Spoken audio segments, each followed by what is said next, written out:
carilah dahulu kerajaan Allah. Anda dan saya ini anak-anak Allah yang akan mewarisi kerajaan itu. Tapi saudara, banyak yang tidak peduli hal ini. Siapapun saudara, saudara anak Allah yang diproyeksikan untuk mewarisi kerajaan surga. Seberapa hebat gelar, pangkat, kedudukan, uang, harta, popularitas yang akan lenyap seperti bunga rumput yang mekar pada pagi hari dan layu di sore hari dan dibuang ke dalam dapur api. Jangan minder saudara jadi orang yang kurang berpendidikan, tidak educated katanya, atau saudara berekonomi lemah. Jangan minder. Atau saudara berpenampilan tidak menarik atau kurang menarik jika dibanding dengan orang lain dengan ukuran manusia secara performance, secara fisik. Saudara anak-anak yang mewarisi kerajaan surga, yang berpotensi dan punya kans untuk dimuliakan bersama Yesus. Jangan mental gember, biar potongan kere, mental bangsawan.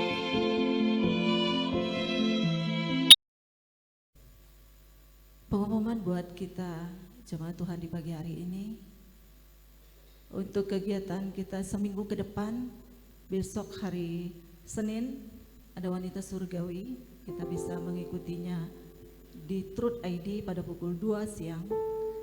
Di hari Selasa ada suara kebenaran pada pukul 18.30, ini juga melalui Truth ID. Dan di hari Rabu kita ada pendalaman Alkitab, ini juga diadakan pada pukul 18.30 melalui Zoom meeting. Nanti info dan Zoom meeting linknya akan di-share di grup WA kita.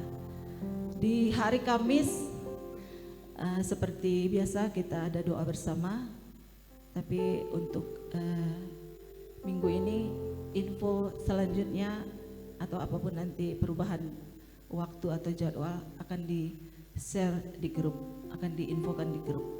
Seperti biasa memang kita hari Kamis ada doa bersama pada pukul 6 sore. Di hari Jumat ada home youth. Anak-anak muda remaja mari bergabung di home youth ini. Boleh juga membawa teman-teman anak muda remaja sekalian untuk bergabung. Kita anak-anak muda boleh belajar melalui Zoom meeting. Nanti linknya juga akan di-share ke grup youth. Dan ini dia akan pada pukul 5 sore. Dan di hari Sabtu ada ibadah youth. Ini anak-anak muda juga kembali berkumpul di tempat ini. Jika memungkinkan mungkin akan diadakan di tempat ini, tapi untuk info selanjutnya akan diberitahukan di grup. Ini ibadah youth akan dilaksanakan pada pukul 5 sore. Jadi silakan pemuda remaja sekalian membawa teman-temannya hadir di tempat ini. Di hari Minggu kembali kita akan ibadah bersama seperti pagi ini pada pukul 9 pagi. Demikian pengumuman kita untuk seminggu ke depan. Terima kasih buat waktunya.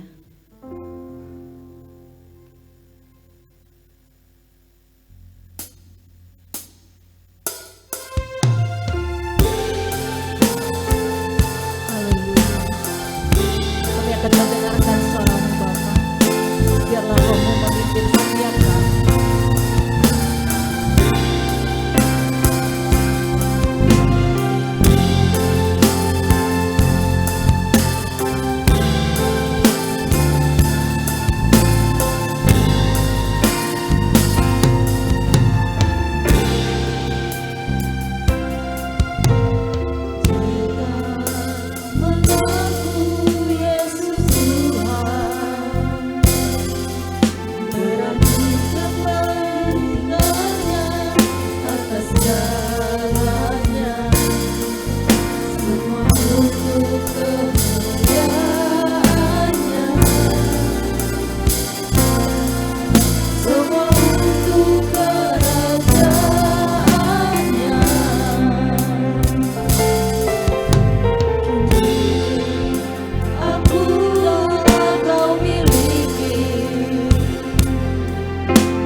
kerajaan-Mu.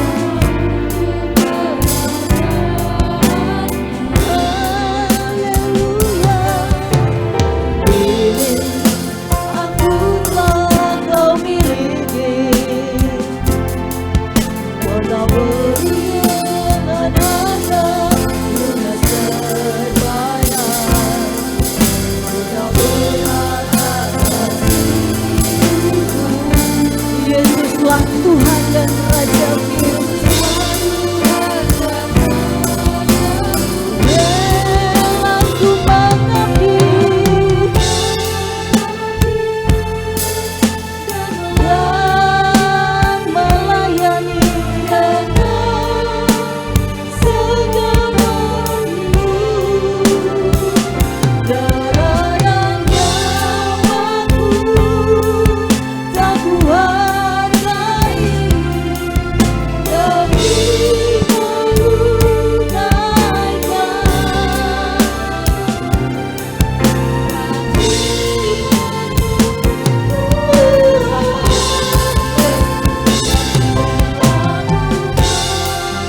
hidup.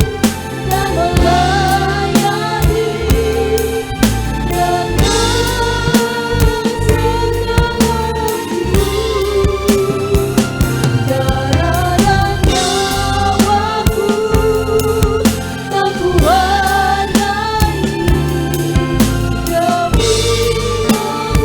demi memuliakan dan ku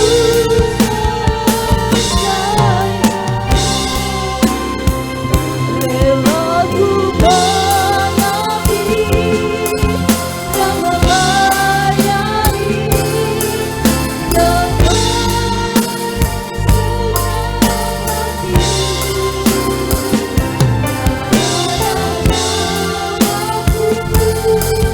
tak kuhargai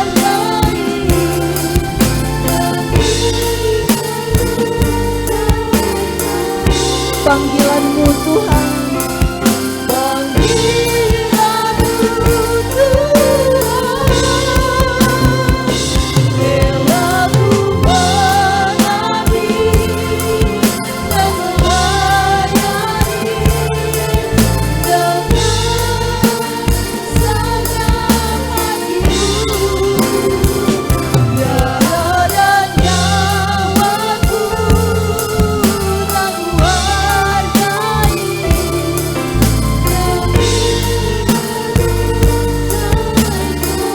dan ku selesaikan. Rela ku mengabdi, rela ku mengabdi. Mari jemaat Tuhan kita bangkit berdiri. Dengan segala hidup.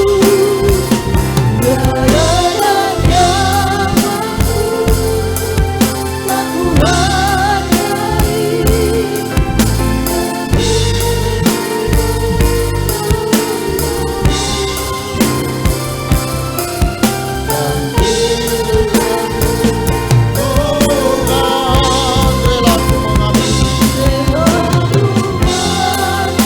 dan melayani dengan segenap hidup. Darah dan nyawaku tak kuhargai demi memenangkan dan ku selesaikan dan ku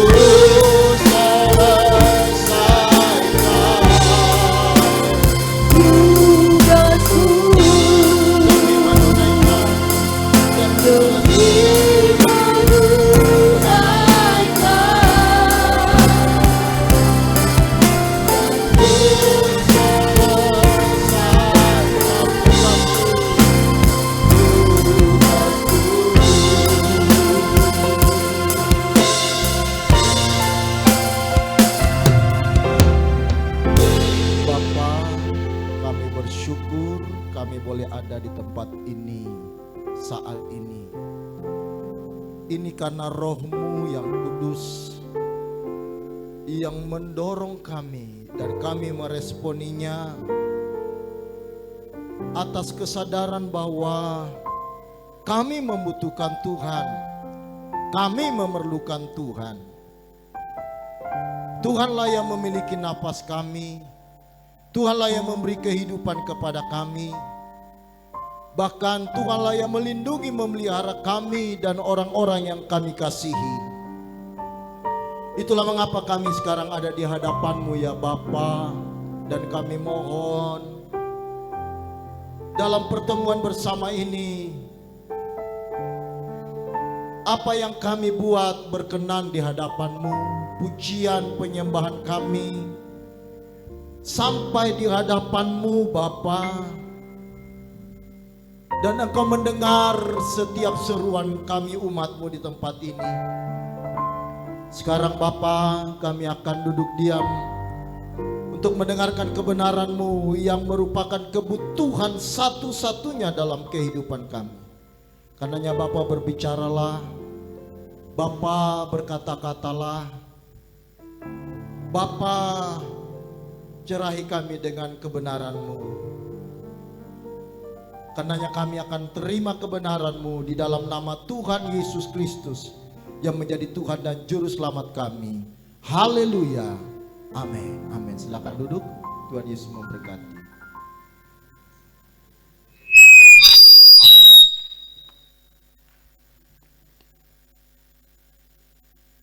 Puji Tuhan Bapak Ibu. Shalom. Haleluya. Bapak Ibu Saudara sekalian kasih, kita bersyukur bisa ada di tempat ini pada saat ini dengan segala keadaannya, ya. Dan kita syukur ini adalah berkat Tuhan yang luar biasa bagi kita. Dan terima kasih kepada Bapak Ibu sekalian yang tentu saya tidak sebutkan namanya satu persatu, yang telah ambil bagian bersama, baik itu lewat doa, lewat dana, lewat tenaga, sehingga kita bisa ada di tempat ini saat ini, menggunakan gedung ini untuk pertemuan bersama kita mulai minggu ini dan seterusnya. Puji nama Tuhan. Bapak Ibu Saudara sekalian kasih, seperti yang saya sampaikan minggu-minggu yang lalu, bahwa keselamatan itu tidak boleh hanya sampai di pikiran, diyakini dan disetujui bahwa kita sudah diselamatkan, yang kemudian dibuktikan dengan kita datang gereja, kita melakukan aktivitas rohani yang berkenan dengan kegiatan-kegiatan gereja.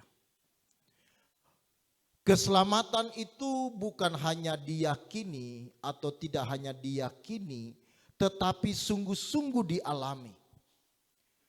Sehingga keselamatan itu betul-betul memiliki dampak yang sangat besar dalam kehidupan kita. Sangat besar. Dan memang sejatinya keselamatan itu sangat besar Bapak Ibu. Kenapa sangat besar? Karena untuk mewujudkan keselamatan itu ada harga yang sangat mahal yang harus dibayar. Dan yang bisa membayarnya, yang telah membayarnya adalah Tuhan Yesus Kristus. Dengan mengorbankan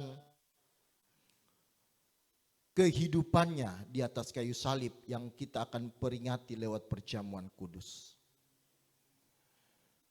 Nah, banyak orang Kristen, Bapak Ibu Saudara sekalian kasih, khususnya orang-orang Kristen yang lahir sudah beragama Kristen karena papa mama orang Kristen, orang tua orang Kristen, maka merasa secara otomatis dia telah menerima keselamatan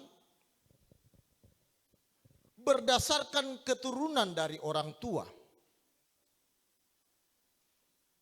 Padahal sejatinya keselamatan itu adalah urusan pribadi setiap orang. Keselamatan itu bukan rombongan, bukan kolektif, tetapi merupakan urusan pribadi setiap orang. Nah, Bapak Ibu Saudara sekalian yang kekasih, itulah sebabnya Alkitab mengajarkan kepada kita supaya keselamatan itu sungguh-sungguh mewarnai hidup kita. Mewarnai hidup kita. Sehingga akan nampak, akan jelas, akan kelihatan orang-orang yang sudah diselamatkan dan yang tidak. Kalau sekarang boleh jujur hampir tidak ada bedanya. Banyak orang Kristen tidak ada bedanya. Apakah dia sudah diselamatkan atau tidak.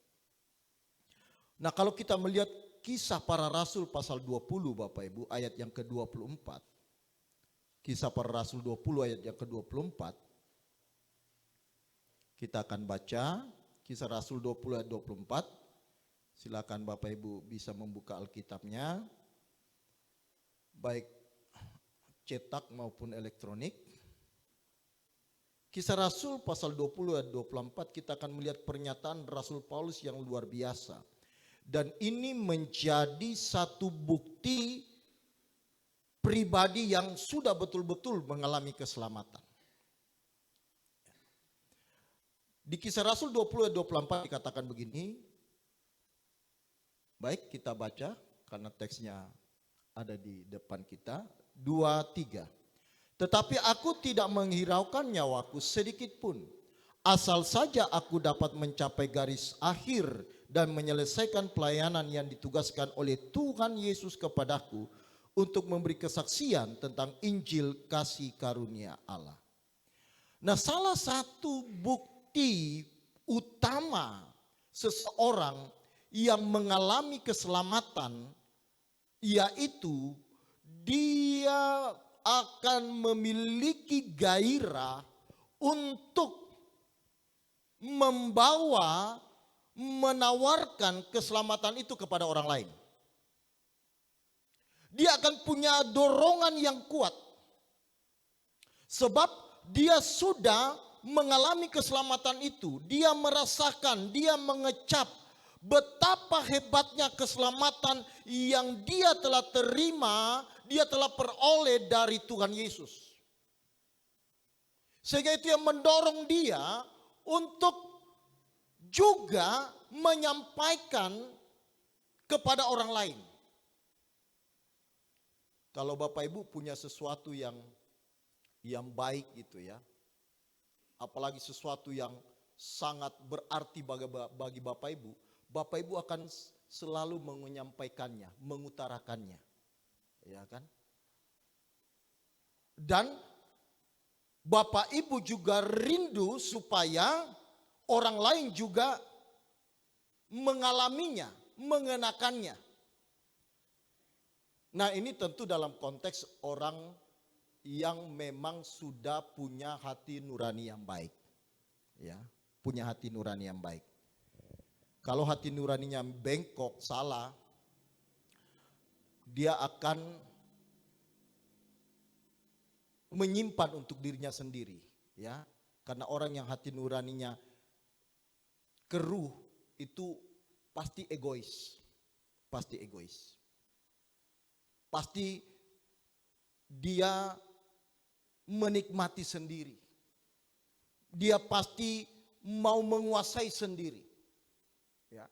Tetapi kalau orang memiliki hati nurani yang baik, apa yang dia miliki dan itu betul-betul berdampak dalam kehidupannya, dia akan berusaha untuk membagikannya. Nah, dalam konteks ini Bapak Ibu, saya berbicara kepada Bapak Ibu yang saya anggap hati nuraninya sudah baik. Amin Bapak Ibu. Ya, sebab kalau hati nurani Bapak Ibu tidak baik, mungkin Bapak Ibu tidak ada hari ini. Bapak Ibu mungkin masih tidur, apalagi cuaca mendukung. Ya kan? Cuaca mendukung. Tadi saya sempat ke tempat pagi-pagi di Antang sana karena pemilik minta kuncinya dan ada beberapa yang harus kita ambil di sana. Saya pergi cek Bapak Ibu. Ya. Wah, udah gelap gulita. Gelap gulita. Wah, bahkan sebelum sampai di rumah, naik motor saya sempat kehujanan. Terus saya pikir, wah, orang sepertinya malas ibadah hari ini. Ya. Dan setelah saya basah, masuk di rumah, waduh, saya mau tutup pintu, saya lihat di sekeliling rumah itu semua masih sunyi sepi. Sunyi sepi. Waduh, terus deras hujan. Wah, ini sangat nyaman kalau orang berbaring di tempat tidur. Sangat nyaman. Ya. Tetapi Bapak Ibu, kalau orang punya hati nurani yang baik, pasti dia punya dorongan untuk mencari Tuhan. Dan Bapak Ibu, saya anggap sebagai orang-orang yang memiliki hati nurani yang baik. Kepada Bapak Ibu, saya berbicara hal ini sebagaimana Rasul Paulus mengutarakannya. Nah, orang-orang yang sudah mengalami keselamatan itu akan berupaya untuk membagikannya kepada orang lain.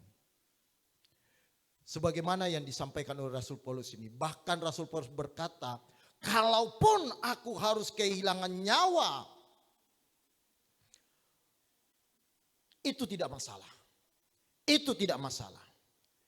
Aku tidak menghiraukan nyawaku sedikit pun, asal saja aku dapat mencapai garis akhir. Ini suatu kerinduan yang luar biasa. Dan seperti inilah model, seperti inilah prototipe dari orang-orang yang sudah mengalami keselamatan. Jadi orang yang mengalami keselamatan itu akan nampak. Ya. Akan nyata di dalam kehidupannya satu gairah yang luar biasa untuk menyelesaikan tugas tanggung jawabnya, untuk menyelesaikan panggilannya sebagai orang yang telah menerima keselamatan. Bapak Ibu, keselamatan yang kita terima sekarang ini itu gratis. Kasih karunia. Tetapi setelah kita menerima kasih karunia, setelah kita menerima keselamatan, kita punya tanggung jawab. Nah, banyak orang Kristen tidak mengerti hal ini. Terutama seperti yang saya katakan tadi, Kristen yang dari keturunan seperti saya. Saya ini Kristen keturunan, orang tua sudah Kristen, bahkan orang tua saya, bapak saya majelis di gereja. Ya, saya lahir sudah dalam keadaan seperti itu.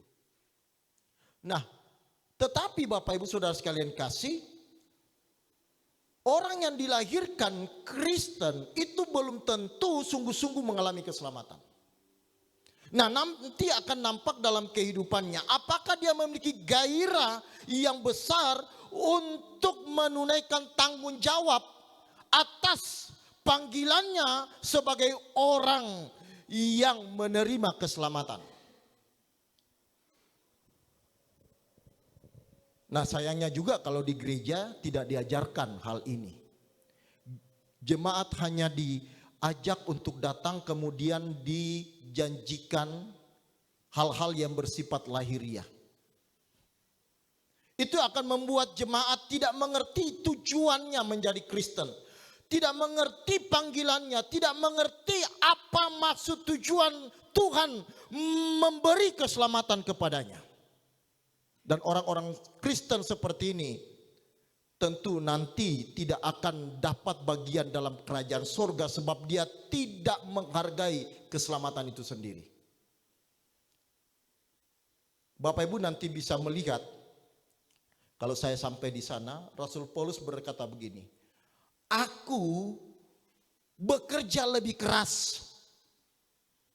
Aku telah menerima kasih karunia dari Tuhan, sehingga aku bekerja lebih keras dari rasul-rasul yang lain. Kenapa? Karena Rasul Paulus menyadari betul, mengerti betul, mengalami keselamatan yang diberikan oleh Tuhan Yesus. Sehingga dia rela kehilangan nyawa. Dia rela mempertaruhkan nyawa. Nyawa di sini bisa berarti kesenangan. Segala hal yang menyukakan hatinya, yang dapat memuaskan dirinya, rela ditanggalkan oleh Rasul Paulus demi menunaikan tugas yang Tuhan berikan. Nah, sekarang bagi Bapak Ibu dan saya yang yakin sudah diselamatkan, apa yang telah kita buat untuk Tuhan yang telah menyelamatkan kita? Apa yang telah kita buat? Nah, sayangnya Bapak Ibu, banyak orang Kristen hanya sekedar beragama, menunaikan ritual atau tuntutan keagamaan, tetapi tidak sungguh-sungguh memiliki spirit gairah untuk menyelesaikan tugas yang Tuhan percayakan kepadanya. Nah, itu juga karena banyak orang Kristen tidak mengerti tugas tanggung jawabnya. Bahkan banyak orang Kristen merasa bahwa dia jadi Kristen itu takdir. Takdir. Kenapa dia beragama Kristen? Itu takdir. Tuhan sudah mentakdirkan dia menjadi orang Kristen. Padahal tidak demikian. Kita tidak ditakdirkan. Tetapi karena memang Allah memilih dan memanggil kita. Amin Bapak Ibu. Kita dipilih. Yang memilih adalah Tuhan. Dan Bapak Ibu dan saya adalah orang-orang yang beruntung dipilih oleh Tuhan. Nah, saya tidak tahu apakah Bapak Ibu bisa menyelami pilihan panggilan Tuhan ini. Ini tidak mudah. Kalau orang tidak mau sungguh-sungguh belajar kebenaran, dia tidak akan mengerti pilihan panggilannya itu. Dia tidak akan merasakan pilihan dan panggilannya. Saya belajar Bapak Ibu ya, dan semakin mengerti ya, semakin mengerti tujuan panggilan hidup saya. Allah merancang kita dari awal bukan dilahirkan ke bumi ini terus menikmati segala apa yang ada di bumi sesuka kita. Tuhan memang menciptakan segala sesuatu untuk manusia. Tetapi tujuannya supaya itu dipakai untuk memuliakan Tuhan. Amin. Segala sesuatu yang Tuhan berikan kepada kita itu dalam rangka memuliakan Tuhan. Karenanya kalau segala sesuatu yang Tuhan berikan kepada kita ini kita tidak pergunakan untuk kemuliaannya, maka Allah akan minta pertanggungan jawab nanti di akhir hidup kita. Dia akan minta pertanggungan jawab untuk apa yang dia sudah berikan kepada kita. Apa itu fasilitas dan segala hal berkat-berkat yang Tuhan sudah nyatakan, sudah berikan kepada kita. Yang tujuannya dengan berkat-berkat itu kita lebih maksimal untuk memuliakan Tuhan. Memuliakan Tuhan itu tidak harus di gereja. Bahkan memuliakan Tuhan itu yang terutama itu di luar. Bukan di gereja ini, di luar. Di dalam kehidupan keseharian kita, disitulah kita betul-betul harus memuliakan Tuhan.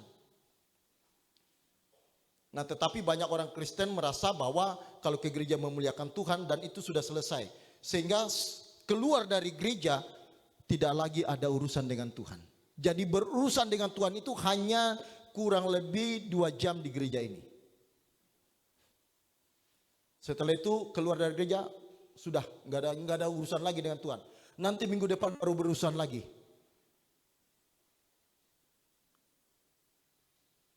Ini kan konyol Bapak Ibu. Sementara dia mengakui bahwa Allah itu maha kuasa. Allah itu maha hadir. Kalau Allah maha kuasa, Allah maha hadir, maka dia ada di mana-mana dalam seluruh kehidupan kita. Sehingga kita memuliakan dia itu di dalam seluruh keseharian kita, dalam seluruh keberadaan kita, apapun yang kita lakukan. Karenanya Rasul Paulus berkata, baik yang kau makan, baik yang kau minum, baik yang kau melakukan segala sesuatu, lakukan semua untuk Tuhan. Nah, ini harus dilatih. Mulai dari bangun pagi, Tuhan, saya harus buat apa hari ini? Saya lakukan apa? Saya kerjakan apa? Harus dipersoalkan. Memang ada rutinitas rutinitas kita, ada rutinitas kita setiap hari. Bagi Bapak Ibu yang kerja di kantor, tiap hari dari Senin sampai Jumat ke kantor, bangun pagi, ada rutinitas. Ya, kita yang antar anak, itu rutinitas. Tetapi semua rutinitas kita itu dasarnya untuk memuliakan Tuhan. Sekali lagi, semua rutinitas kita itu harus dasarnya memuliakan Tuhan. Nah, ini yang harusnya menjadi fondasi seluruh gerak pikiran perasaan kita waktu kita melakukan segala aktivitas di luar. Harusnya ini dasarnya. Semua untuk kemuliaan Tuhan. Karenanya kita berkumpul seperti ini di gedung yang kita sebut dengan gereja ini untuk menjadi sarana kita belajar. Karenanya berulang kali saya katakan kepada kita bahwa gereja ini harus menjadi sekolah Alkitab, di mana setiap umat Tuhan diajar apa yang menjadi kehendak Tuhan, apa yang memuliakan Tuhan. Dan setelah keluar dari gereja, di tempat masing-masing, di tugas masing-masing, di rutinitas masing-masing, kita mengaplikasikan apa yang disebut memuliakan Tuhan itu.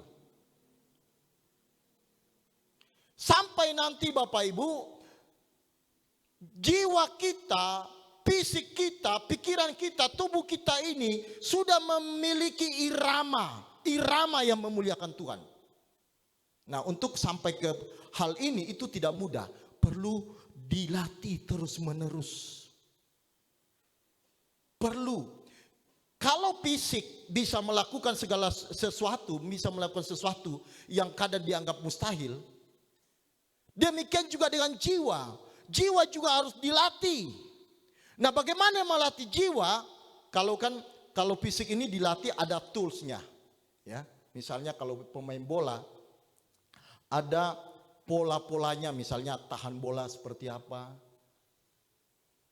tendang bola seperti apa, supaya melengkung seperti apa, supaya lurus seperti apa. Itu ada caranya. Dan itu dilatih baru bisa. Ya. Nah, demikian juga dengan jiwa. Jiwa juga harus dilatih. Supaya jiwa ini terbiasa untuk memuliakan Tuhan. Karena dosa Bapak Ibu, karena dosa jiwa kita ini kan kacau. Jiwa kita ini keruh, kacau. Semua yang ada di dalam jiwa kita itu adalah hal-hal yang tidak sesuai dengan kehendak Allah. Hal-hal yang bertentangan dengan kehendak Allah. Karenanya sekarang Allah telah menebus kita, membeli kita dengan harga yang lunas dibayar, supaya kita menjadi miliknya. Sekarang setelah kita menjadi miliknya, Tuhan telah memberikan kita firman-Nya sebagai penuntun buat jiwa kita, supaya jiwa kita ini dilatih untuk memuliakan Tuhan sampai benar-benar memiliki irama jiwa yang memuliakan Tuhan. Amin Bapak Ibu, bisa mengerti hal ini? Ya. Kalau orang bisa sampai membiasakan tubuhnya melakukan sesuatu yang jarang orang bisa lakukan, itu asyik. Itu mengasihkan Bapak Ibu ya, mengasihkan. Misalnya contoh begini, karena saya dulu kan pemain bola, ya, saya udah pernah cerita dulu kan, motivasi saya ke Jakarta itu sekolah Alkitab sebenarnya bukan sekolah Alkitab awalnya, tapi saya mau main bola di Senayan, ya, karena memang saya dulu pemain bola, bahkan besok sudah mau ke Jakarta sekolah Alkitab. Terakhir itu sore saya masih mengikuti kejuaraan bola Bapak Ibu. Jadi saya belum siapkan pakaian apa semua, saya masih main bola. Dan waktu saya pulang kemarin, saya ketemu foto terakhir itu. Foto di lapangan walaupun agak kabur. Itu terakhir saya main bola. Besoknya langsung ke Jakarta, sekolah Alkitab. Tapi waktu saya ke sekolah Alkitab, motivasi saya itu bukan karena betul-betul mau melayani Tuhan. Tapi saya tahu di Jakarta itu, wah bagus tempatnya, disitulah semua bintang sepak bola, pemain nasional, di Senayan mereka latihan dan seterusnya. Wah, saya mau. Karena di Jakarta. Coba di tempat yang lain. Di kampung saya ada sekolah Alkitab, saya tidak mau. Kenapa? Di gunung. Jauh dari keramaian. Sekali seminggu baru turun ke pasar. Waduh, nggak mengasihkan buat saya itu. Ya. Nah, kalau orang Bapak Ibu memiliki satu kebiasaan tubuhnya yang itu jarang dimiliki orang, itu asik. Ya, misalnya kalau mainkan bola terus bisa lengket di kaki itu, set gitu. Itu akhirnya sering suka gituin. Gitu ya. Apa yang menjadi kelebihan kita dalam mengolah bola itu akhirnya sering kita lakukan dan itu mengasihkan. Paham Bapak Ibu ya? Ya, paham ya. Kalau misalnya pemain bulu tangkis, kalau ada pukulan-pukulan tertentu gitu yang bisa menipu orang gitu ya, atau yang smashnya gimana gitu ya. Nah, itu sering ya. Dan kalau mungkin di dunia bulu tangkis yang disebut dengan pukulan mematikan. Kan ada begitu tuh. Kalau komentar-komentar orang, wah, pukulan mematikan. Padahal waktu dipukul lawannya nggak mati. Iya kan? Tapi itu istilah yang digunakan. Itu asik Bapak, itu menyenangkan Bapak Ibu. Kenapa? Karena itu sudah menjadi warna, itu menjadi kebiasaan tubuh. Nah, jiwa juga demikian Bapak Ibu. Jiwa juga demikian. Harus dilatih. Dan tuntunannya adalah firman ini. Dan energinya adalah Roh Kudus yang Tuhan taruh di dalam diri kita. Sampai nanti Bapak Ibu, sampai nanti jiwa benar-benar memiliki warna yang benar-benar hanya memuliakan Tuhan. Nanti aplikasinya seperti ini Bapak Ibu. Aplikasinya seperti ini. Kalau Bapak Ibu sudah membiasakan jiwa Bapak Ibu merindukan Tuhan dengan datang bersekutu bersama apakah lewat doa atau ibadah seperti ini. Nanti Bapak Ibu tidak bersekutu, tidak nyaman. Tidak nyaman. Wah. Bapak Ibu kan gelisah. Aduh kenapa ya, harusnya saya ibadah gitu. Seharusnya berdoa. Bapak Ibu gelisah. Bapak Ibu gelisah. Tidak nyaman. Karena apa? Itu irama jiwa. Ya, itu sudah irama jiwa. Bahkan itu bisa sampai mengabaikan fisik kita. Mengabaikan fisik kita. Ya. Tadi malam kan kami dengan Pak WMP, Pak Ronald tuh seharian penuh nih, dari pagi sampai tengah malam jam 10, jam 11 baru selesai membenahi semua ini. Wah, belum cuaca. Bapak Ibu kalau dari jam 10 pagi kemarin tuh sampai jam 1 ini seperti sauna. Ini tempat sauna ini. Waduh. Sehingga setiap 5 menit saya keluar dari pintu itu. Karena ini kan belum dipasang AC-nya. Baru mau dipasang. Wah, ini seperti sauna. Wah, jadi itu menguras energi. Ya. Jadi harus minum terus sampai tengah malam hujan lagi gitu ya. Sehingga jam 11, 12, jam 1 saya tidur. Aduh, mau bangun pagi rasanya berat. Fisik ini, wah, ini badan seperti habis dipukulin semua Bapak Ibu. Habis dipukulin semua. Aduh, karena yang saya manjat-manjat ini, kan mereka lihat saya di atas, wah asik ya betul lampu. Padahal saya tidak asik, saya sangat tegang di atas. Saya sungguh sangat tegang. Sampai bergeser sedikit 10 cm pun saya harus hati-hati. Karena waduh. Bapak Ibu kan lihat asik ya, di atas itu proyektor ya. Kayaknya gampang aja ya. Coba Bapak Ibu di atas. Coba Bapak Ibu di atas. Waduh. Buka obeng nih, terus apalagi saya juga menyambung ke kabel itu. Pak WMP memang sudah matiin, tapi kan petir. Wah, jangan sampai saya di atas gitu. Waduh, ini hari pertama gereja ini digunakan, pendetanya kesetrum. Apalagi kalau saya lengket di situ, Waduh, ada media datang. Selesai sudah. Waduh Bapak Ibu. Ketegangan itu luar biasa. Ada banyak anak-anak yang bantu kami dari Rehoboth. Tapi saya tidak mungkin nyuruh mereka karena memang mereka nggak ngerti, justru bahaya. Ya kan? Nanti semua orang pegang strum apa gitu kan bahaya. Kalau saya kan memang ada basic dulu walaupun sudah lama sekali tapi masih ingat-ingat lah dikit. Nah, jadi Bapak Ibu jam 1 tidur, wah itu sakit semua badan.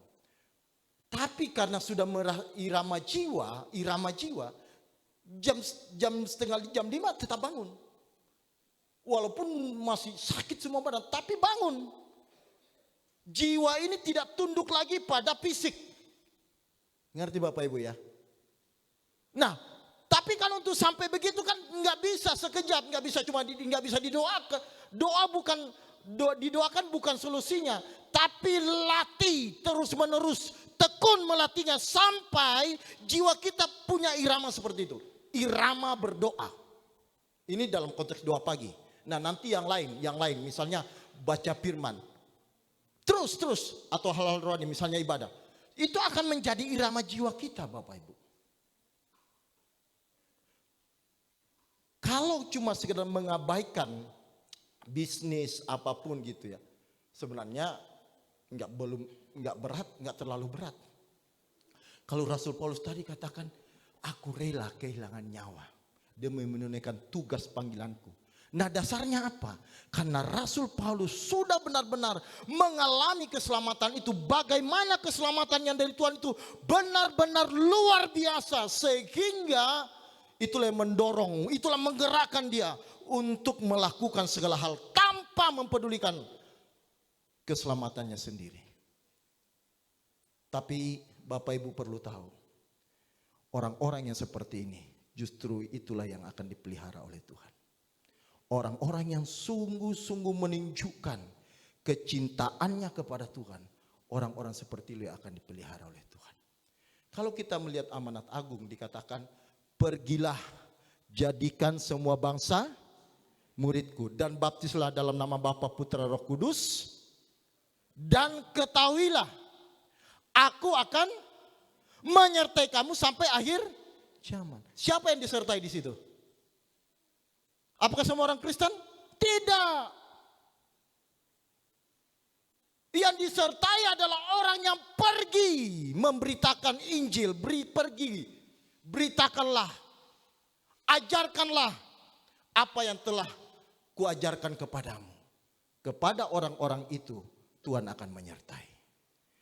Ini bukan berarti bahwa Tuhan hanya menyertai hamba-hamba Tuhan yang pergi. Sebab yang pergi memberitakan Injil, yang pergi menjadi saksi, bukan hanya pendeta, tapi semua kita yang telah menerima keselamatan punya tugas panggilan pokok, yaitu memberitakan kebenaran.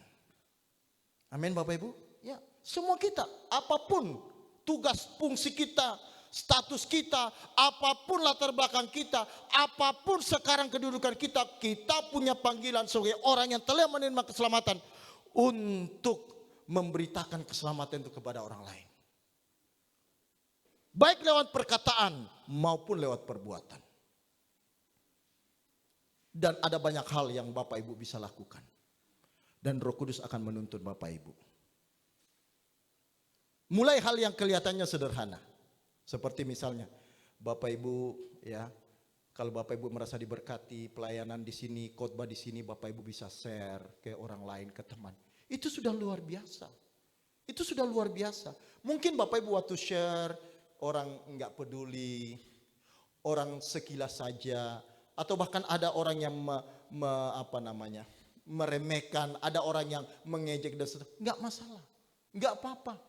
Itu harga yang harus kita bayar. Tapi ingat, kebenaran yang sudah ditawarkan, kebenaran yang sudah disampaikan, itu tidak akan kembali sia-sia. Dan tugas Bapak Ibu untuk menyampaikannya. Apakah orang itu menerima atau tidak, bukan tugas Bapak Ibu. Stop sampai di situ saya tugas Bapak Ibu. Tugas Bapak Ibu sampai di situ. Kemudian setelah itu, untuk menobatkan orang itu urusan Roh Kudus. Roh Kudus yang akan bekerja nanti. Tetapi tugas tanggung jawab Bapak Ibu untuk menyampaikan kebenaran itu. Baik lewat perbuatan atau tidak. Misalnya lewat perbuatan. Orang di sekitar Bapak Ibu, teman-teman Bapak Ibu mungkin dalam satu ruangan ya, suka gosip ya. Suka gosipin bos, gosipin manajer, gosipin siapa, Bapak Ibu diam, enggak ikut-ikutan. Nah, itu memberitakan kebenaran lewat perbuatan. Sehingga orang akan dia lainnya. Mungkin Bapak Ibu dikucilkan dan itu bukan rahasia lagi, banyak terjadi seperti itu. Bapak Ibu justru jujur malah dimusuhi. Ya kan? Bapak Ibu jujur, Bapak Ibu baik-baik malah dimusuhi. Itu bukan rahasia lagi. Karena memang saking jahatnya dunia ini, orang yang hidup benar malah dimusuhi. Aneh kan? Aneh kan? Tapi itulah dunia sekarang. Itulah dunia sekarang. Makanya orang bilang kalau tidak ikut-ikut gila nggak dapat. Artinya kita harus juga ikut gila seperti dunia baru bisa mendapatkan apa yang menjadi kesenangan di dunia, apa yang bisa dinikmati oleh orang-orang di dunia ini. Kita harus juga gila seperti mereka gila. Menghalalkan segala cara, menipu sana sini dan seterusnya seperti orang dunia. Maka kalau kita mau mendapat, kita harus ikut seperti itu filosofi dunia. Tetapi kita yang mengerti, kita yang mengalami keselamatan, tidak ikut seperti mereka. Dan itulah pemberitaan kebenaran lewat hidup kita. Nah, bagi anak-anak sekolah, kalian harus berbeda. Ya, jangan namanya Matius tapi bikin rusuh di sekolah. Ada nama Matius di sini? Enggak ada. Namanya Maria. Wah, tapi paling hebat nyontek di kelas. Wah, itu merusak, itu merugikan kebenaran, merugikan pekerjaan Tuhan. Ada istilah orang, kalau nggak bisa lebih baik, berbuat baik, minimal tidak merusak, ya kan? Kalau nggak bisa buat baik, minimal tidak merusak. Ini namanya Maria. Nih nggak ada Maria di sini kan? Maria Mercedes atau Maria apa nggak ada? Ini namanya Maria tapi merusak di mana-mana. Jangankan berbuat baik. Berbuat baik saja nggak bisa. Ini malah merusak. Wah, itu berat seperti itu. Itu pasti hati nuraninya rusak. Memang kita dulu semua rusak hati nuraninya. Tapi karena kita mau belajar kebenaran, hati nurani kita terus diperbaiki. Amin. Sampai kita betul-betul berkenan di hadapan Tuhan. Benar-benar berkenan di hadapan Tuhan. Nah, kehebatan, keberhasilan gereja ini adalah kalau Bapak Ibu nanti semua kita di mata Tuhan berkenan. Kita rindu gereja kita ini kita benahi baik, bagus supaya kita nyaman. Tapi bukan itu keberhasilan kita. Bukan itu keberhasilan kita. Apa gunanya gereja kita bagus, mewah, megah. Tetapi hati nurani, jiwa kita yang ada dalam gereja ini tidak megah di hadapan Tuhan. Tidak ada artinya. Mungkin gereja kita biasa saja, tidak mewah. Tetapi orang-orang di dalamnya mewah di hadapan Tuhan. Hatinya mewah di hadapan Tuhan. Itu yang kita cari. Sebab semua kita akan menghadap Tuhan nanti. Dan kalau Tuhan melihat hati kita mewah, Tuhan sangat disukakan. Itulah yang dimaksud dengan Tuhan berkenan. Dan saya mengajak kita semua untuk itu. Ini tujuannya gereja kita ini dibuka. Inilah tujuan gereja ini ada. Inilah tujuan kita kumpul di sini. Seperti yang saya lalu katakan, kalau boleh memilih, saya mau berhenti jadi pendeta. Kalau boleh memilih. Sekarang ini lebih baik saya jadi berhenti pendeta. Kalau saya mau mengikuti keinginan saya. Dan beberapa kali rasanya, aduh Tuhan, sudahlah. Kasih saja siapa yang bisa meneruskan. Lebih baik rasanya jadi PNS saja, ya kan? Tunggu gaji tiap bulan gitu ya. Dari potongan apa cicilan-cicilan masih ada gitu. Ya udah cukup. Daripada aduh bikin menjadi gembala, mikirkan ini, mikirkan itu, harus begini, harus begitu, buat ini salah, buat itu salah. Ya kan? Saya gemuk salah, kurus salah.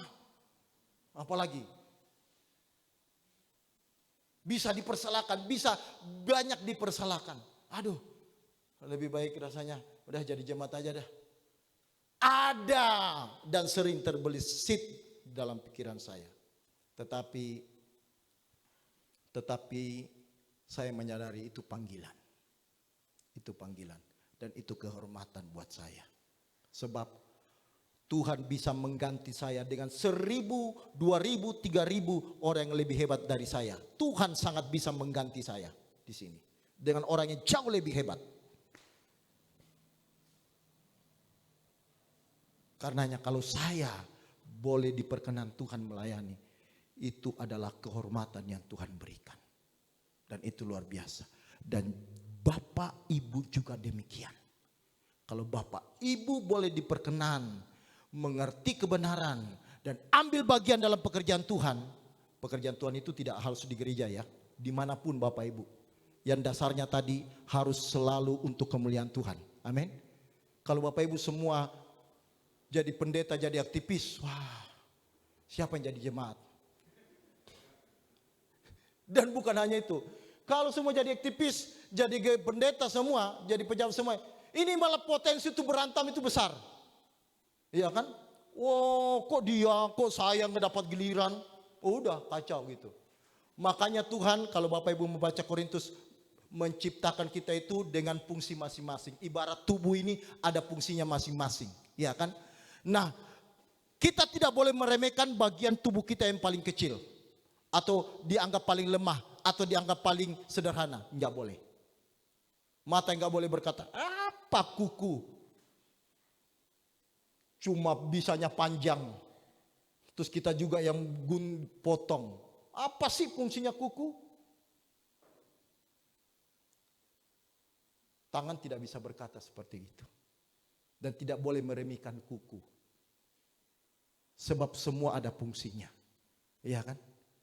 Apa sih gunanya alis? Ya, makanya ibu-ibu potong alisnya terus ganti sendiri gitu. Kayaknya alisnya kurang ini terus ditambah gini. Ya. Makanya kadang saya perhatikan istri saya kok kadang ada lebih di sini gitu loh. Apa gitu? Apakah ini di sini kok lebih gitu loh? Ya. Kayaknya dulu waktu Tuhan bikin itu kurang gitu, jadi harus ditambah. Alis ada fungsinya. Rambut-rambut yang ada di sekujur tubuh kita ini semua ada fungsinya. Iya kan? Karenanya jangan ngomelin orang yang bulu hidungnya keluar gitu kan. Jangan, itu ada fungsinya. Ya, ada fungsinya. Jangan remehkan. Nah, semua kita di sini jangan meremehkan satu dengan yang lain. Apa sih itu? Apa sih Pak Wempi kerjanya? Apa sih? Apa itu kan enggak? Semua ada fungsinya. Amin. Ada fungsinya. Dan semua itu berharga dan mulia di hadapan Tuhan. Nah, berharga dan mulianya semua kita di dalam pekerjaan Tuhan bukan pada tugas dan tanggung jawab yang kita emban, tetapi pada motivasi terdalam melakukannya. Anda mungkin cuma bersihkan WC, tetapi Bapak Ibu lakukan dengan hati yang tulus yang mengasihi Tuhan, itu berbau harum di hadapan Tuhan. Daripada Anda khotbah di sini seperti saya, tapi motivasinya cari uang, cari pujian, cari kehormatan. Ini laknat. Ini laknat. Karenanya juga saya itu berpikir, aduh kayaknya nggak usah jadi pendeta lagi karena khotbah ini susah Bapak Ibu. Berat. Kalau cuma sekedar cuap-cuap ngomong 45 menit di sini gampang, bisa dilatih. Gembel di pinggir jalan dilatih 6 bulan bisa ngomong di atas mimbar ini. Tetapi untuk menyampaikan kebenaran dan menghidupinya, itu yang tidak bisa. Itu sukar. Walaupun saya sudah sekolah Alkitab sampai level tertinggi S3, tidak gampang melakukan ini. Tidak otomatis bisa melakukan. Tidak otomatis. Saya harus terus masih bergumul setiap hari untuk bisa melakukan ini. Tetapi berat bukan berarti tidak bisa. Kalau kita mau pasti bisa. Karena bagi Tuhan tidak ada perkara mustahil. Amin. Kalau Bapak Ibu mau sungguh-sungguh, pasti Tuhan tolong. Pasti Tuhan mampukan. Pasti Roh Kudus memberi kekuatan kepada kita. Kalau kita mau melangkah. Amin. Karenanya ayo mari kita sungguh-sungguh menyuarakan kebenaran di dalam kehidupan kita lewat perbuatan kita, lewat pikiran perasaan kita, lewat perkataan kita. Sehingga orang lain juga boleh diselamatkan. Amin. Ya, orang lain juga boleh diselamatkan. Bapak Ibu yang punya jabatan, gunakan jabatan itu untuk memuliakan Tuhan. Amin. Bapak Ibu yang punya relasi, gunakan relasi itu semaksimal mungkin. Bapak Ibu yang punya duit, gunakan duitmu sungguh-sungguh untuk kemuliaan Tuhan. Untuk kemuliaan Tuhan itu tidak harus di gereja, di mana saja. Tanya Roh Kudus, apa yang Anda harus buat. Roh Kudus akan bicara dalam hatimu, buat ini, buat itu, buat ini. Tidak harus di gereja ini. Tidak harus di gereja ini. Dan saya tidak mengharuskan Bapak Ibu harus kasih perpuluhan lah apa ini, enggak. Kenali Tuhan dulu, belajar kebenaran Tuhan dulu. Sehingga Bapak Ibu nanti mengerti apa yang Tuhan inginkan dalam hidup Bapak Ibu. Mungkin Bapak Ibu tidak harus bantu gereja ini. Mungkin Anda harus bantu gereja lain. Atau hamba Tuhan lain. Atau sepupumu, atau saudaramu, atau keponakanmu, atau siapapun orang tuamu. Mungkin itu yang Tuhan inginkan dalam hidupmu. Lakukan itu. Lakukan itu. Amin Bapak Ibu. Sehingga Bapak Ibu semua nanti adalah orang-orang yang sungguh-sungguh diperkenan mengalami keselamatan secara penuh. Di mana? Di kerajaannya nanti. Di langit baru, bumi baru. Waktu Bapak Ibu pulang menarik tapas yang terakhir, Tuhan akan menyuruh malaikatnya. Dan berkata, malaikat, ini orang yang selalu kurindukan. Ini orang yang selalu kuingat. Jemput dia. Jemput dia. Dan malaikat juga sudah tahu. Oh iya betul Tuhan, itu orangnya. Ya. Dia memang orangnya seperti itu.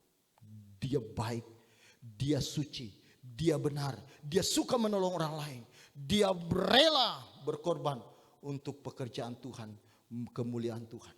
Wah, itu semua terekam. Itu semua terekam. Dan itu tidak bisa dihapus dari kitab kehidupan. Mari mengukir sejarah hidup yang berkenan di hadapan Tuhan. Mulai sejak di bumi ini. Itu yang akan kita terima di keabadian. Hartamu, pangkatmu, kedudukanmu, jabatanmu suatu saat akan sirna. Tetapi apa yang kita ukir dalam kehidupan kita setiap hari, itu terukir di kerajaan Bapa di surga. Amin. Haleluya. Terima kasih Bapa. Ku ingin selalu bersekutu denganmu, menikmati hadiratmu, biarkan rohmu yang dalam hidupku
itu terbukti, itu terpancar dari gairah spirit kita yang rindu supaya orang lain juga mengalaminya.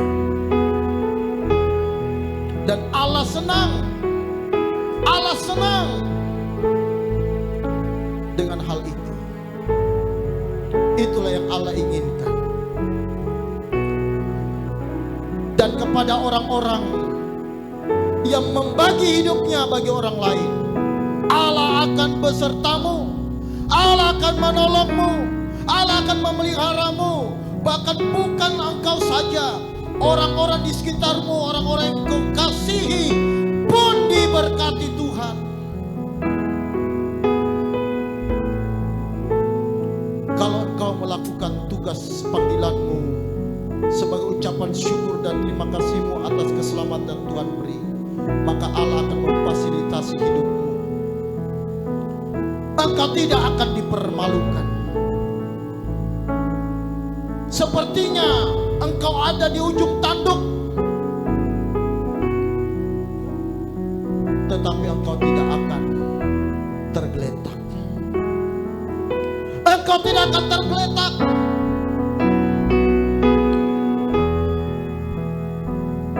Pasti Allah menolongmu. Pasti Allah menopangmu. Pasti Allah memegang tanganmu.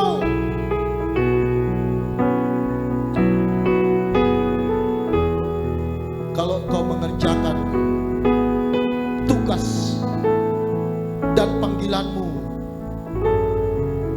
dengan sesuai kehendak Allah, maka penyertaan Allah yang sempurna akan menaungimu.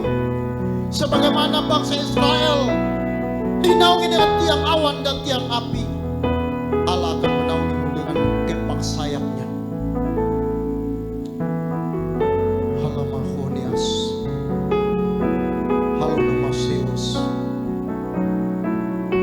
Tidak ada ruginya engkau sungguh melakukan apa yang Allah kehendaki. Tidak ada ruginya engkau melakukan tugas panggilan dari Tuhan. Sebab itu kehormatan yang bukan hanya engkau nikmati di dunia ini, tetapi sampai di keabadian. Bahkan itu akan diwarisi oleh anak cucumu. Sebagaimana Allah menghargai Abraham sebagai sahabatnya, sampai keturunan-keturunannya, maka Allah juga akan menjagai engkau dan keturunan-keturunanmu.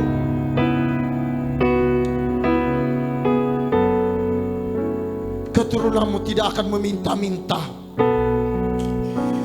Keturunanmu akan dipermuliakan oleh Tuhan. Mahalane wasana mahis halamios halamia sena bahalwa. Ya Bapa di sorga, mari berperkara dengan Tuhan. Mari berdialog, berbicaralah dengan Tuhan. Nolia sangkema, katakan Tuhan, aku mau melakukan tugas panggilanku sesuai kehendak-Mu. What must I do, Lord? Apa yang harus kubuat, Tuhan? Apa yang harus kulakukan untuk-Mu, ya Allah Israel, yang memberiku nafas, yang memberiku kehidupan, yang memberiku segala fasilitas kehidupan, yang menjagai keluargaku, yang menjagai anak-anakku. Allahumma syedalah. Mari berbicaralah kepada Tuhan. Dipaksaina lama hasea, nihira lama se. Haleluya, haleluya. Maloke masih. Sinama lama sea. Mari berbicara dalam hatimu sesuai dengan bahasamu masing-masing. Berbicaralah kepada Tuhan. Dia ada di tengah-tengah kita, dan dialah kebutuhan kita satu-satunya. Hanya Dia yang kita butuhkan, hanya Dia yang kita perlukan.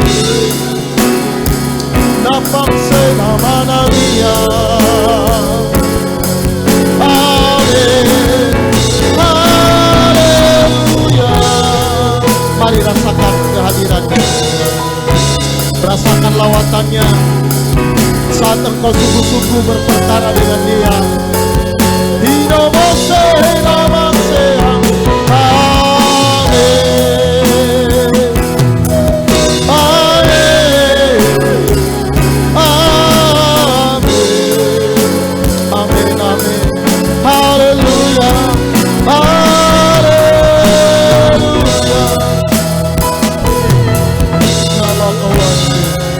mari kita mengangkat tangan di hadapan Tuhan sebagai tanda kita sungguh-sungguh bersedia melakukan kehendaknya, melakukan apa yang menjadi keinginannya. Bapa, kami mengangkat tangan di hadapan-Mu. Kehormatan kami bisa melakukan apa yang Kau kehendaki. Pakailah kami umat-Mu, pakailah kami umat-Mu Bapa, pakailah kami umat-Mu ya Tuhan Yesus. Pakai kami umat-Mu dimanapun kami berada, apapun tugas dan fungsi kami Bapa. Haleluya, haleluya. Terima kasih Bapa, terima kasih Tuhan. Ku perlu Kau Tuhan. Katakan, ku perlu Kau Tuhan, hanya Kau yang ku perlu Tuhan.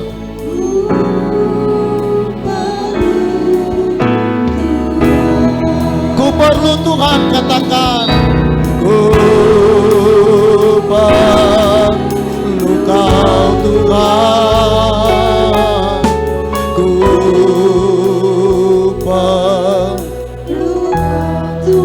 hanya Kau yang ku perlu Bapa. Ya Bapa, Bapa di surga, ku perlu. Katakan, pegang tanganku, pegang tangan. Mari katakan kepada Tuhan, pegang tangan, janganlah Tuhan lalui. Amin. Lah Tuhan, berilah berkat-Mu, berilah. Sekali lagi katakan, pegang tanganku Tuhan, pegang tangan. Mari katakan dengan tulus kepada Tuhan, dengan jiwa yang sungguh-sungguh memerlukan Tuhan. Haleluya. Janganlah Tuhan, berilah berkat-Mu, berilah berkat-Mu, berilah berkat-Mu, berilah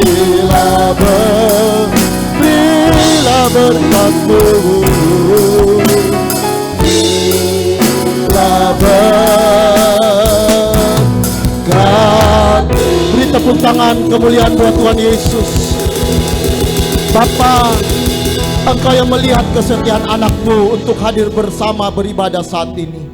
Engkau pasti mencatatnya dalam kitab kehidupan. Engkau pasti memperhitungkannya. Karena itu Bapa, sebagai hamba Allah, aku mohon berkat atas mereka semua. Berkat atas usaha pekerjaan bisnis mereka. Di dalam nama Tuhan Yesus, diberkatilah segala usaha pekerjaan bisnis anak-anak-Mu. Hamba berdoa di dalam nama Tuhan Yesus, diberkatilah rumah tangga mereka. Anak-anak mereka Engkau pelihara, jauhkan dari pergaulan yang buruk. Jagai kesehatan anak-anak kami menjadi anak yang cerdas, pintar, kuat. Anak-anak kami yang terikat dengan narkoba, pergaulan bebas, pergaulan buruk, kami patahkan segala kuasanya di dalam nama Tuhan Yesus Kristus. Lepas di dalam nama Tuhan Yesus, terlepas di dalam nama Tuhan Yesus. Halamasyenuhas. Anak-anak-Mu yang dalam masalah hukum, Tuhan campur tangan, Tuhan beri jalan keluar dalam nama Tuhan Yesus. anak-anakmu dalam rencana bisnis, rencana pekerjaan, rencana perjalanan. Tuhan menyertai, Tuhan melindungi, Tuhan menolong dan memberkati. Haleluya, haleluya. Bapa, sekarang curahkan berkat-Mu atas setiap kami. Kekasih-kekasih Tuhan, mari arahkan hatimu kepada Tuhan dan angkatlah tanganmu. Sekarang pulanglah, terimalah segala berkat, rahmat, anugerah dari Allah Bapa atas kehidupanmu dan seluruh keberadaanmu. Sejak sekarang ini Tuhan akan melindungi, memelihara kita. Haleluya. Terima kasih Tuhan, terpuji namamu. Terima kasih. Saya mengundang petugas perjamuan kudus maju ke depan.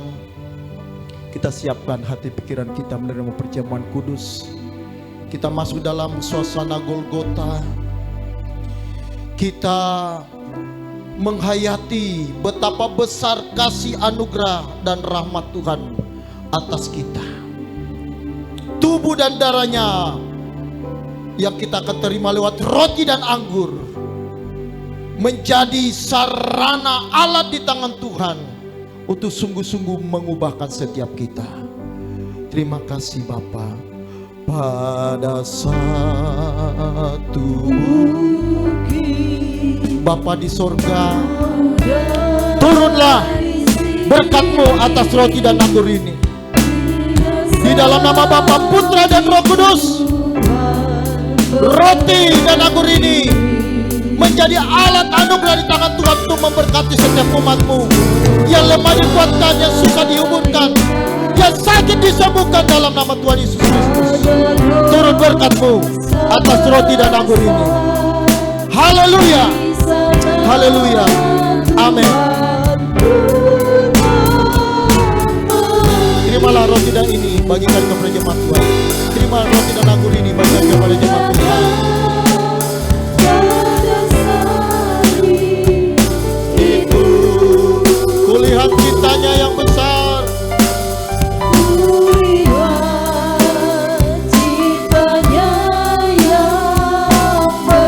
Yang datang pada salibnya.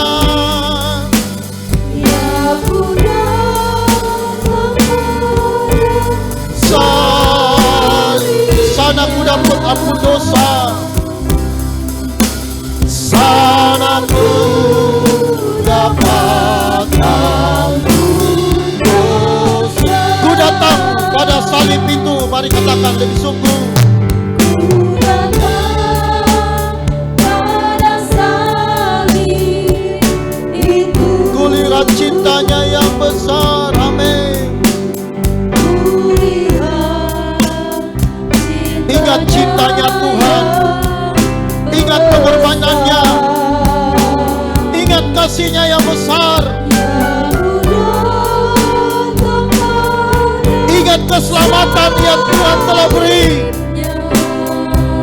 ingat pengorbanannya, ingat penebusannya. Jemaat saja, jemaat saja, ku datang pada salib itu, haleluya.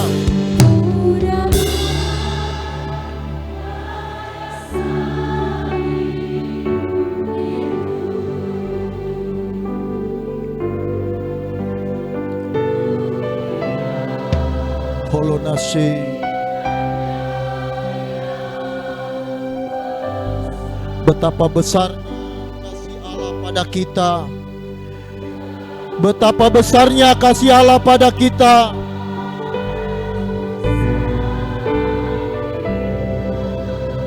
Haleluya.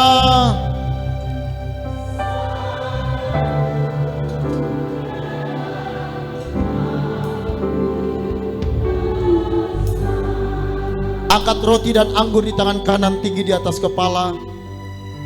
Kita mengucapkan pengakuan kita bersama di hadapan Tuhan.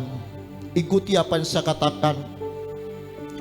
Dalam nama Tuhan Yesus Kristus, aku percaya bahwa tubuh Tuhan Yesus telah dipecah-pecahkan.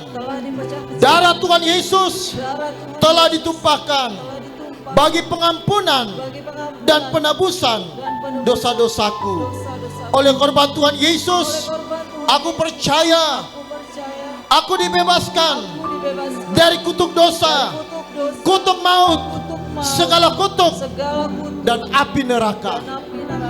Dalam nama Tuhan Yesus, Dalam nama Tuhan Yesus, aku memperoleh aku memperoleh pengampunan dosa, ampunan dosa, keselamatan, keselamatan, hidup kekal, kesembuhan, kesembuhan, pemulihan, pemulihan, kemenangan, kemenangan, kelimpahan berkat kelimpahan di dalam Tuhan. di dalam Tuhan. Oleh korban Tuhan Yesus, Korban Tuhan aku Yesus, percaya aku percaya dan menerima dan menerima bahwa aku milik Tuhan bahwa aku milik untuk mengabdi untuk mengabdi dan melayani bagi Tuhan Yesus Tuhan Yesus dengan segenap hidupku dengan segenap sampai selama-lamanya. sampai selama-lamanya. Kita persiapkan roti dan kita angkat tangan. Kita angkat di tangan kanan kita. Roti ini adalah tubuh Tuhan Yesus yang telah dipecah-pecahkan. Honea halamaho shekiam. Kita menghargai setinggi-tingginya sekucur tubuhnya yang penuh dengan luka akibat cambukan cemetian tajam. Satu cambukan membuat 40 luka kurang satu. Sepatutnya kitalah yang menerima itu, tapi Allah yang mengutus putra tunggalnya menunjukkan kasihnya dengan mengorbankan putra tunggalnya. Mari kita angkat roti, dengarkan firman Tuhan. Sebab apa yang telah kuteruskan kepadamu telah kuterima dari Tuhan, itu bahwa Tuhan Yesus pada malam waktu yang diserahkan mengambil roti dan sesudah mengucap syukur atasnya dan berkata, inilah tubuhku yang diserahkan bagi kamu. Perbuatlah ini menjadi peringatan akan aku. Bapak ibu saudara sekalian, percayakah kita bahwa roti ini menunjuk kepada tubuh Yesus yang telah dipecah-pecahkan bagi kita? Amin. Mari kita makan dalam nama Tuhan Yesus.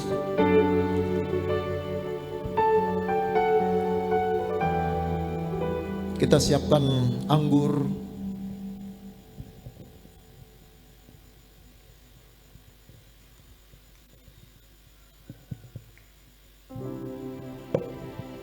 Kita angkat di tangan kanan, 3 di atas kepala. Kita menghormati darah Tuhan Yesus yang telah tertumpah di atas bukit Kalvari. Dengarkan firman Tuhan sebelum kita meminumnya. Demikian juga yang mengambil cawan sesudah makan lalu berkata, cawan ini adalah perjanjian baru yang dimeteraikan oleh darahku.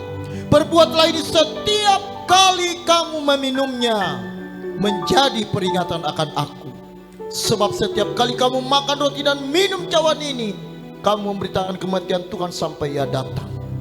Bapak ibu saudara sekalian kekasih, percayakah kita bahwa anggur ini menunjuk kepada darah Yesus yang telah dicurahkan bagi penebusan dosa-dosa kita? Amin. Mari kita minum dalam nama Tuhan Yesus.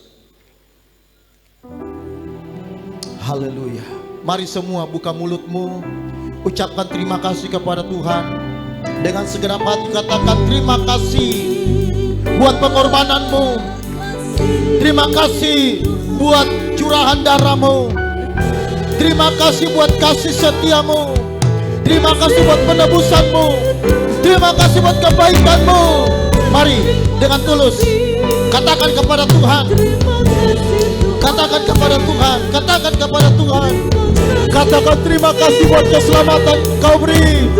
Haleluya. Haleluya. Terima kasih Bapa. Terima kasih Tuhan Yesus. Terima kasih Tuhan Yesus. Terima kasih Tuhan Yesus. Haleluya.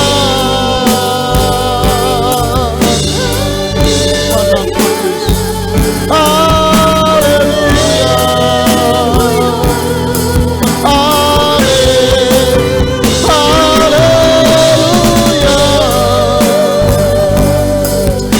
Amin. Terima kasih Bapa. Amin. Haleluya. Terima kasih Bapa kami yang di surga. Tuhan Yesus, terima kasih. Ya nama senamu. Haleluya.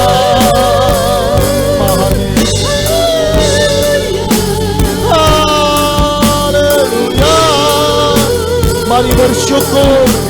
Syukur bagi Bapa di sorga. Syukur bagi Tuhan Yesus. Ya nama senamu.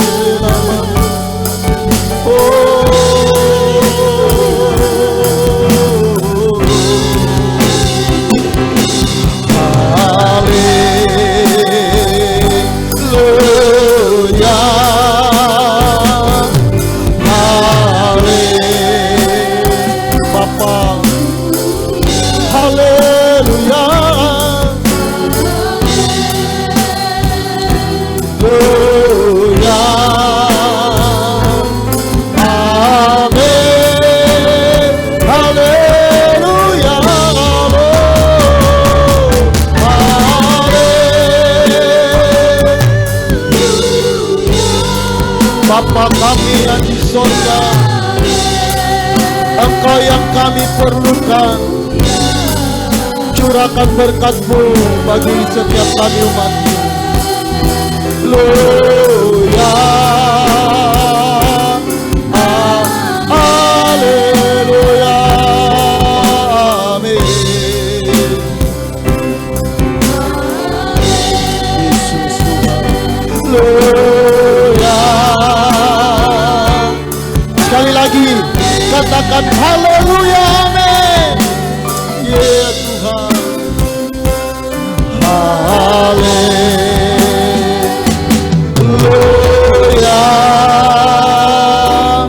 amin.